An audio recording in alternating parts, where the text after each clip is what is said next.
구독자 수가 많아질수록 후원금이 더 들어옵니다. 댓글로 아이디어 신청도 많이 해주세요. 광고도 가주세요. 부탁드립니다. 도와주세요.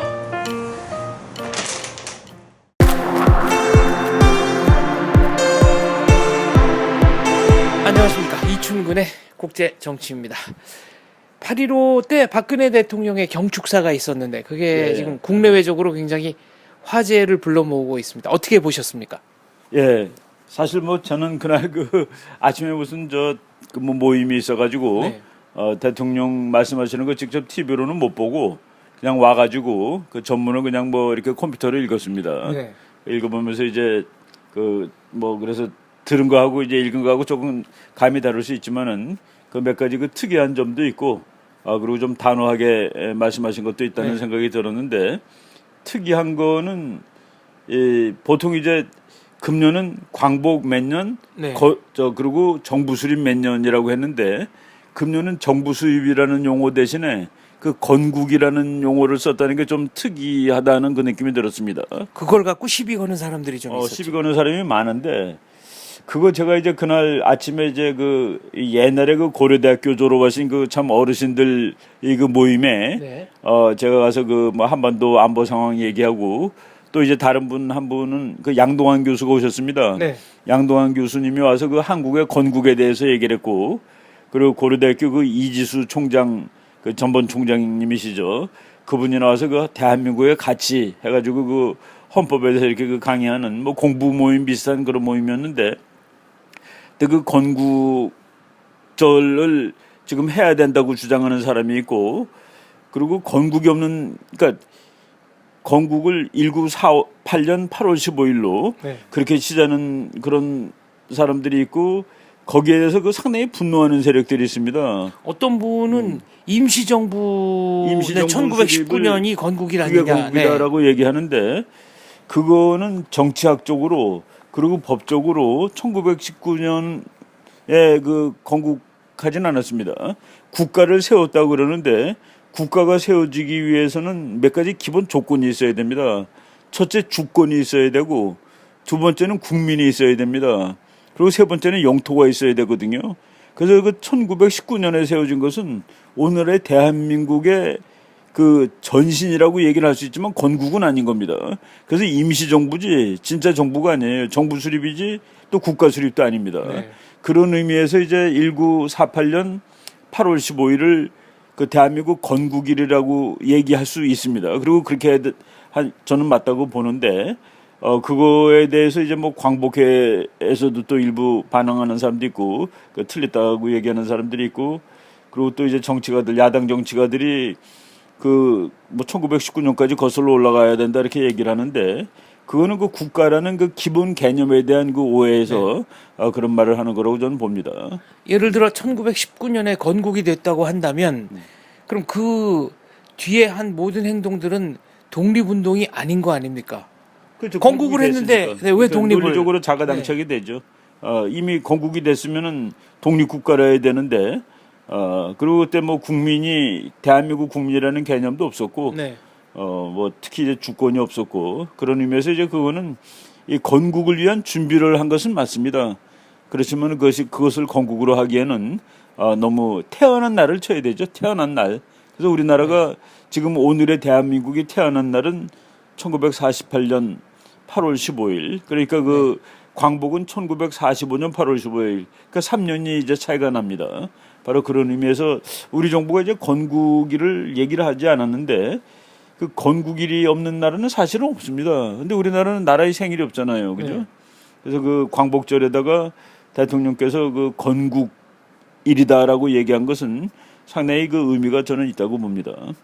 제가 알기로는 장개석 정부가 임시정부를 후원한 건 맞는데 승인도 했나요? 승인은 그 뭐 국가들별로 승인하는데 그것 자체가 국가의 요인이 되지는 않습니다. 네.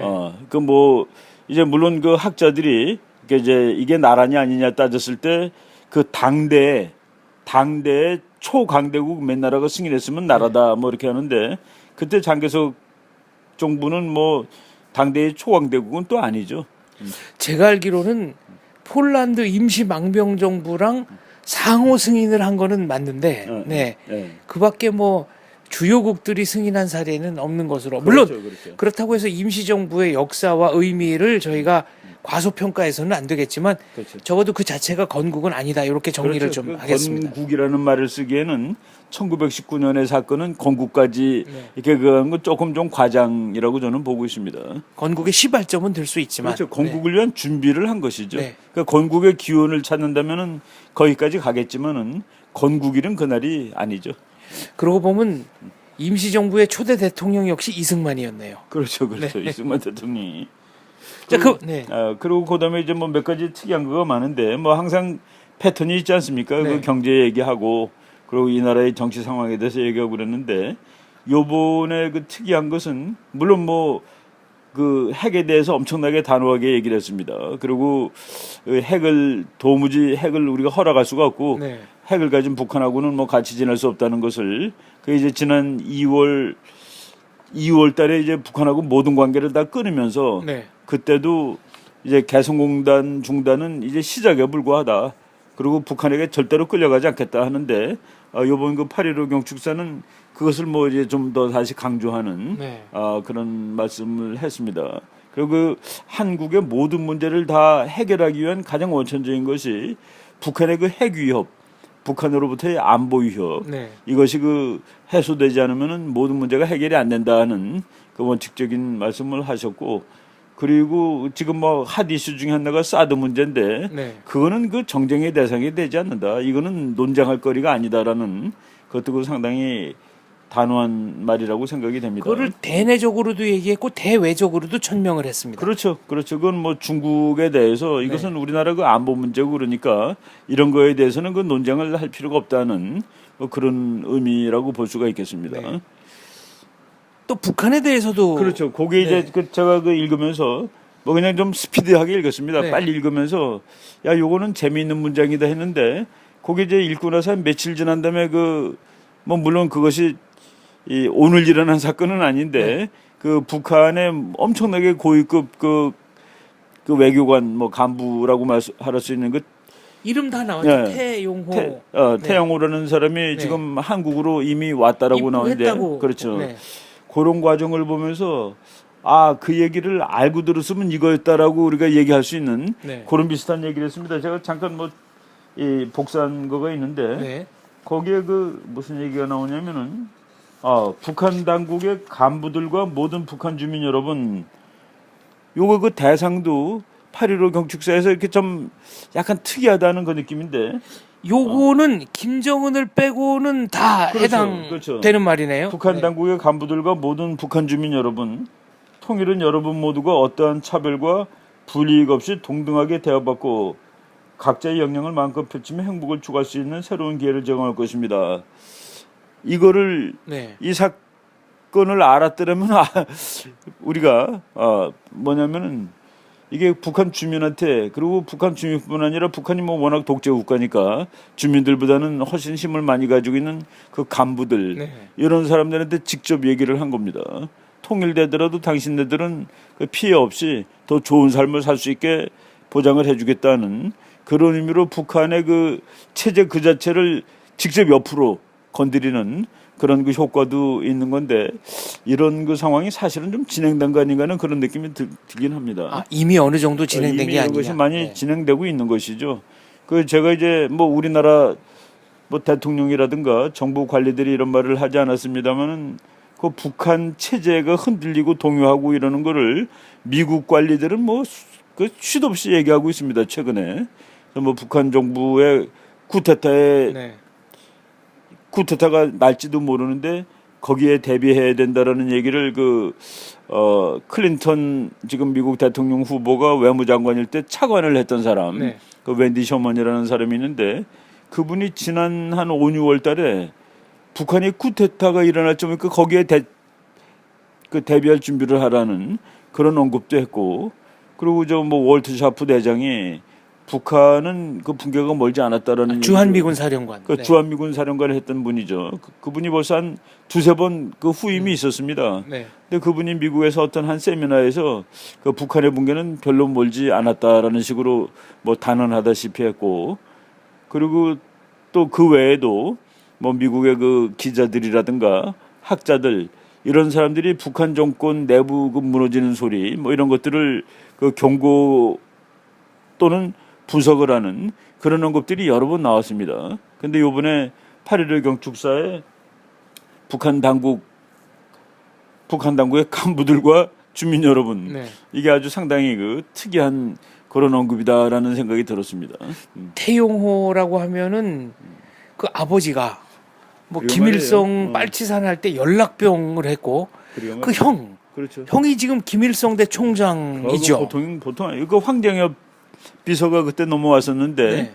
바로 그 뭐 지금 현대판 황정엽이라고 할 수 있는 사람이 친형이고 그리고 그 지금 태영호라는 그 이 주영 공사의 그 부인도 아주 완전히 북한의 진짜 금수저 가족입니다. 그 빨치산 하던 그 군인의 그 딸이고 그래서 야 이런 그 북한에 그 사람은 북한에 가더라도 뭐 그 사는데 지장이 없을 사람 같은데 그리고 이제 뭐 텔레비에 지금 자주 나오더라고요. 그 사람이 그 영어로 영국 사람들한테 이렇게 강의하는 모습이 나오는데 상당히 그 이 가식이라기보다도 그냥 그 저 사람이 가식은 아니구나 하는 그런 느낌이 드는데 제가 그 오늘 아까 낮에 텔레비를 보는데 무슨 얘기를 하냐면 영국 사람들한테 하는 말이에요. 영국 제국주의자들이 북한을 가난한 나라라고 얘기하는데 자기는 그렇게 반문한다. 영국에는 길거리에 누워 있는 사람도 많고 집 없는 사람들이죠. 홈리스. 홈리스. 네. 그리고 직업 없는 사람도 많지만은 북한에는 홈리스도 없고 직업 없는 사람도 없다. 그런데 no 홈리스, no jobless. 그렇지, 네. 그렇지. 네.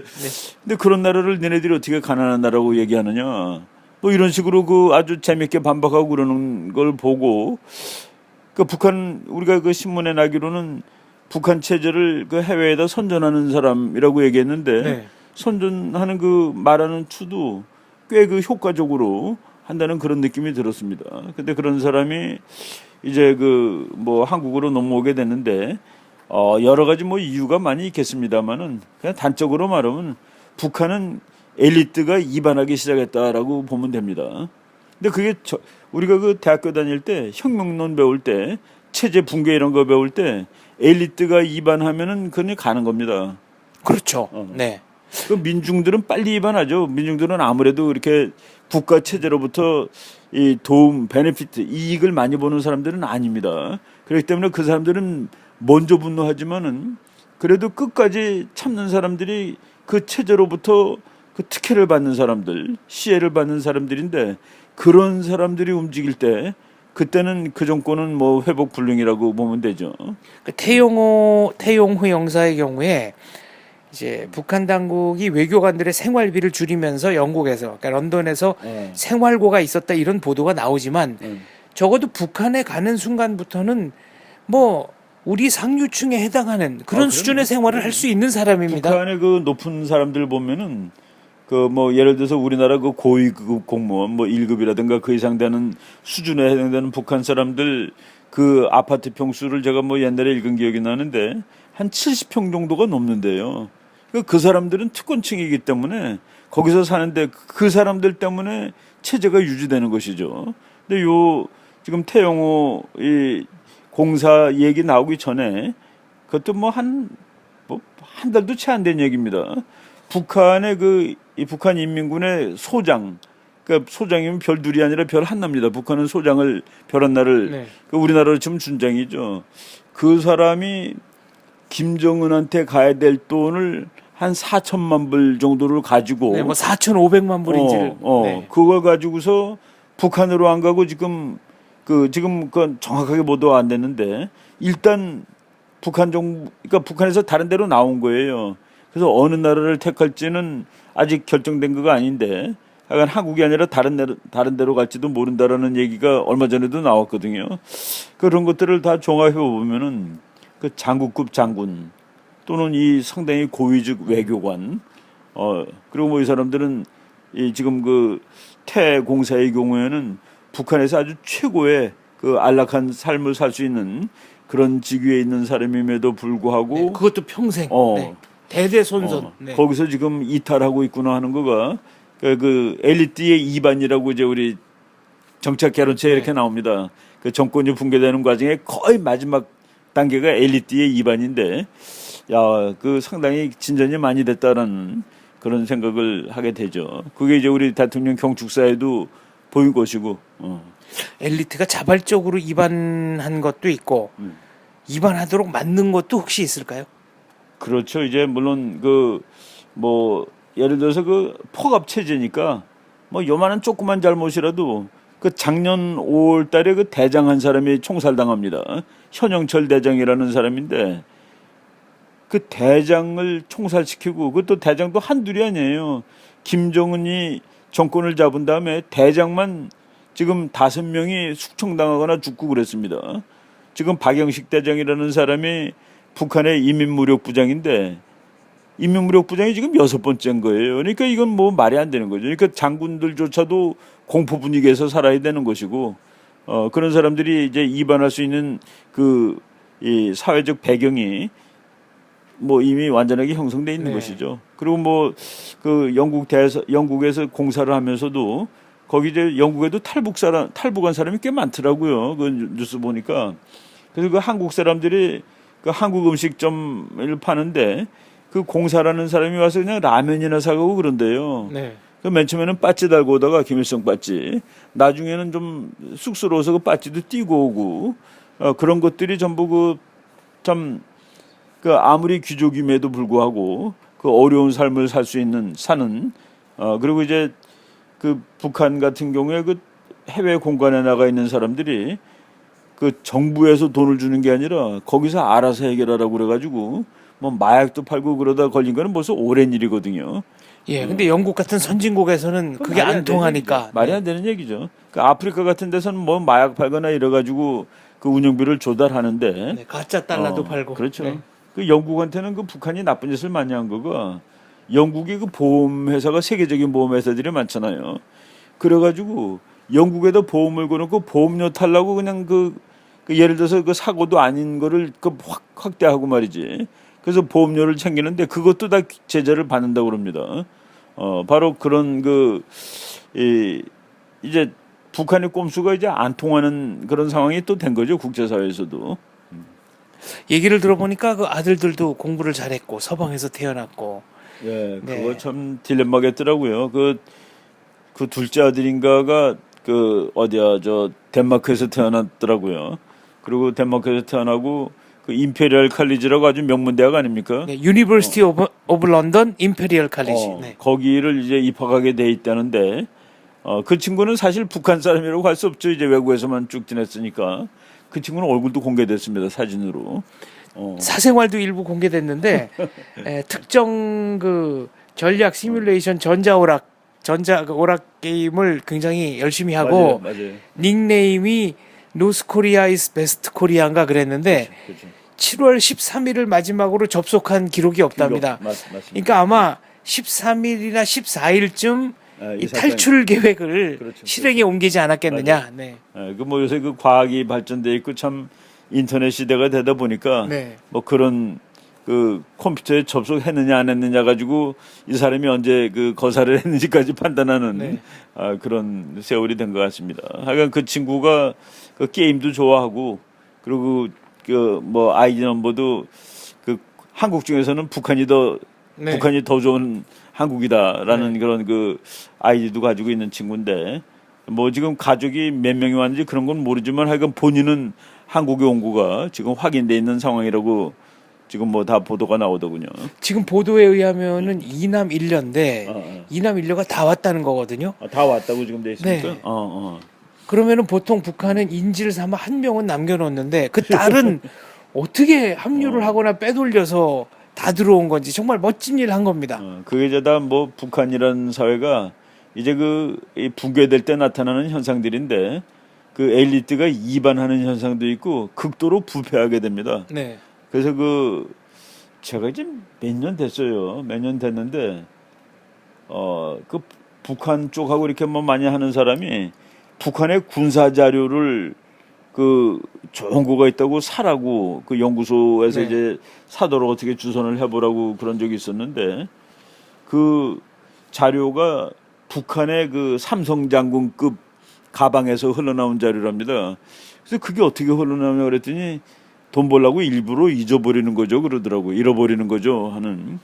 그래서 내가 그때 야, 그 장군이 돈을 벌기 위해서 다큐멘터리를 일부러 잃어버릴 정도면은 그 사회 일각이 붕괴된 거군요 그랬더니 그분 얘기가 뭐 일각만 남은 거죠 그러더라고요. 기밀 서류를 공식적으로는 잃어버린 걸로 하고 그렇죠. 실제로는 판다 이런 얘기. 실제로 판 거다 하는 네. 그런 얘기죠. 그런 얘기까지 뭐 들은 지가 벌써 몇 년은 지났는데 이게 바로 이 엘리트가 떠나고 그리고 군이 배반하고 그 독재 국가의 그 정권이 유지되는 것 중에서 우리가 좀 기분 나쁜 이론인데 군부의 지지를 받는 한 아무리 그 독재 국가고 잘못하는 국가라도 네. 일단 버틸 수 있다라는 그 이론이 있습니다. 근데 지금 북한의 그 군부의 그 지지도 엄청나게 약화되고 있다는 그런 느낌이 들거든요. 그래서 전반적으로 봤을 때 북한 당국 간부들과 모든 북한 주민들에게 말씀드리겠습니다 하고서 여러분들이 대한민국하고 통일되면은 더 좋은 생활을 살 수 있고 피해를 보지 않겠다는 네. 그런 얘기를 했다는 사실은 뭐 우리가 그 본뜻을 100% 알 수 없지만은 지금 북한 사회의 붕괴가 그 상당 우리가 알 수 없는 수준으로 그 많이 진행이 됐을 수 있겠다는 네, 상당 부분 진행됐거나 그렇죠. 또 박근혜 대통령은 일반에게 말할 수도 없고 그렇죠. 또 어디에 발표할 수도 없는 특급 정보들을 많이 갖고 있는지도 당연하겠죠. 모른다. 네. 당연하겠죠. 갖고 근데- 있는 건 사실인데 음. 그 정보의 내용 자체가 우리가 지금 생각하는 것보다 훨씬 더 진전된 것일지도 모른다 이런 그렇죠. 말씀이시군요. 제가 우리 베나 TV에서 이제 항상 얘기할 때 미국 사람들 자료를 얘기하는데 네. 거기는 뭐 좀 공개를 하는 편입니다. 근데 우리는 뭐 정치적으로 그 공개를 다 할 수는 없는 거겠죠. 네. 근데 이제 그 미국 측에서 학자들이라든가 기자들이 한 것들을 이렇게 종합해 보면은 지금 진행되고 네. 있는 현상을 대충 그려볼 수가 있는데 지금 어려울 겁니다. 북한 정권이 뭐 김정은이 1년에 10kg씩 살이 찌는 거가 네. 암살의 두려움 때문에 폭식해서 그렇게 살이 쪘다라는 설명이 나올 정도니까 자다가 일어나서 운다는 얘기도 뭐 그런 얘기도 그런 얘기도 나오고. 소문으로 들려옵니다. 근데 그거 보면은 그럴 수밖에 없을 거예요. 이 김정은이 1984년생이니까 네. 지금 겨우 32살인데 32살의 젊은이가 우리 대한민국의 32살 젊은이들은 딱 졸업하고 군대 갔다 와서 취직하고 얼마 안 네. 돼 가지고 참 뭐 토요일이면 네. 어디 놀러 가고 뭐 평일에도 회식도 하고 뭐 노래방도 가고 그런 사람들 아닙니까? 근데 뭐 그건 같은 나이 네. 또래인데 무섭겠죠, 자기도. 무서울 겁니다. 제가 이 정확한 명칭은 모르겠습니다만은 두려움과 존경 이론이라는 것도 있지 않습니까? 독재자들이 권력을 유지하는 것은 국민들에게 두려움의 대상임과 동시에 존경의 대상이기 때문이다인데 그게 이제 마키아벨리 이론이죠. 네. 마키아벨리에 의하면은 독재자는 이 여우의 간계와 사자의 발톱 네. 이 두 가지를 가지고 있어야 된다고 그랬는데 사자의 발톱이라는 건 아주 포악하게 그리고 여우의 관계라는 거는 그걸 이제 그러니까 이 뭐 포장을 하는 거죠. 그러니까 존경도 받고 두려움도 받고. 근데 이제 마키아벨리는 그렇게 얘기를 했죠. 그 포악하고 두려움의 대상이 되게 더 낫다고. 네. 그렇게 얘기를 뭐 했습니다만은 지금 뭐 북한은 지금 아까 우리 지금 그 태공사라는 사람이 그 1세대는 아버지는 김일성 세대고 그리고 아들은 김정일 세대인데 네. 지금 태공사는 김정일 세대인데 그 사람들의 아들을 김정은 세대로는 못하겠다는 그런 내용이 포함되어 있는 네. 겁니다. 야 진짜 형이 김일성 대총장이고 그 아버지가 그렇죠. 김일성 빨치산 운동을 할 그렇죠. 때 옆에 같이 있었던 거죠. 연락병으로 그럼. 네, 부관 겸 연락병이었다고 북한 역사책에도 나온다는데 그렇죠. 그런 집안의 자손이 가족을 전부 데리고 그것도 대한민국으로 귀순을 했다. 거기에 네. 우리가 이제 이것도 뭐 우리가 팩트를 100% 가지고 하는 얘기는 아닌데 그 사람이 귀순하는 과정 이런 것들이 자기 혼자 결정은 분명히 아닐 것 같아요. 네. 그러니까 뭐 노골적으로 보면 우리 측의 정보 기관의 어떤 그 오퍼레이션 있었을 거고 뭐 또 다르게 말하면은 서방 측 뭐 007 영화 우리 자주 보잖아요. 최소한 본인이 우리 측 정보기관이나 기타 관계기관에 그렇지. 접촉을 네. 하지 않았으면 이게 네. 일이 못 일어나죠. 내가 가더라도 신변이 안전하겠느냐 이런 건 물어봤겠죠. 그렇죠. 그런 거 다 하고 네. 그리고 어디로 갈까도 다 얘기를 했고 그쪽으로 가면은 뭐 안전하냐 물어봤을 거고 그 접촉이 분명히 있었을 겁니다. 네. 황정엽 우리 황정엽 비서가 탈출할 때는 거의 한 1년 동안 그 컨택이 있었다는 거예요. 한국하고. 그런 식으로 이게 뭐 국가들 국제 정치는 그게 기본입니다. 다 그렇게 하는 거예요. 네. 그게 뭐 올바르다 그러다가 아니라 국가들이 그렇게 경쟁을 하는 거고 제가 그래서 그 가끔가다 좀 그런 그 정보기관에 뭐 가서 이제 강의할 일 있고 그러면은 제가 그럽니다. 여러분들은 평소에 싸움을 하는 사람들인데 네. 여러분들이 평소에 싸움을 잘해 주시면은 군인들이 직접 전쟁을 안 하고선도 모든 일을 다 할 수가 있다. 네. 그래서 그 여러분들 싸움도 엄청나게 중요한 거다라는 그런 말을 하는데 그게 이제 상대방을 약화시키는 것 그게 네. 국가 안보 중에 하나거든요. 이번 사건은 상당히 네. 저는 뭐 이렇게 잘했다 못했다 둘 중에 한마디로 단독적으로 말하면은 네. 상당히 잘한 것이다라고 이렇게 얘기하고 싶습니다. 사드 얘기로 한번 마무리해 보죠. 이 사드 배치는 정쟁의 대상이 될 수 없다고 생각한다. 만약 국가와 그렇죠. 국민을 보호하기 위해 다른 방법이 있다면 대안을 제시해야 할 것이다. 그렇죠. 네. 그게 이제 저는 그거 아니면 뭐 할 거냐라는 말 그거 아주 대단히 중요한 겁니다. 그리고 엄밀하게 말해서 뭐 어떤 사람들이 그게 군사적으로 가치가 있느냐 이건 정치 문제로 지금 이미 가는 겁니다. 이거를 막을 걸 갖다 놨다는 사실은 반응을 한 거거든요. 네. 그리고 사실은 그보다 이제 그러니까 단계별로 하는 거죠. 이거 가지고도 안 되면은 그보다 더 큰 거. 그래서 사실 핵 전략 이론에는 핵은 핵으로 막는 겁니다. 그렇지만은 우리가 당장 핵무장 하겠다고 그러는 것보다는 그 이제 보이는 거죠. 제일 미니멈. 너네들이 우리를 쏠 수 있으면 우리는 막도록 노력하겠다 하는. 이게 그거는 북한의 핵에 대해서 좀 구체적으로 보인 반응이라고 저는 네. 생각을 합니다. 우리가 이제 국방부에서 보고 나올 때 보면은 북한이 미사일을 쏘면은 우리는 예의주시한다. 네. 예의주시보다 한 단계 넘어간 거죠. 요격한다. 그렇지. 요격하겠다. 네. 더 나가면 원점 타격이 되는 겁니까? 이제 더 나가면 이제 그 요격이 아니라 우리도 공격하겠다가 네. 되겠죠. 공격할 수 있는 거 우리도 만들겠다는. 그래서 그거 이게 단계별로 하는 건 난 좀 좋다고 봅니다. 알겠습니다. 마무리 질문입니다. 아까 우리가 모르는 사이에 북한의 붕괴를 위한 오퍼레이션이 있을 수도 있고 그렇죠. 이미 북한이 자체적으로 우리가 아는 것보다 훨씬 더 심각한 붕괴 수준으로 떨어져 있는지도 모른다 이런 말씀하셨는데 네. 혹시 구체적인 정보나 뭐 소문으로 들은 내용이 있으십니까? 그러니까 뭐 구체적인 뭐 탈북자들 우리 가까이 만나서 얘기하고 세미나 같은 데서 얘기하고 그러는데 지금 뭐 전번에 제가 그 얘기했을 거예요. 토마스 릭스라는 그 미국 워싱턴 포스트의 군사 담당 기자로 오래 했던 사람이 자기 홈페이지에다가 자기가 질문하고 자기가 대답했습니다.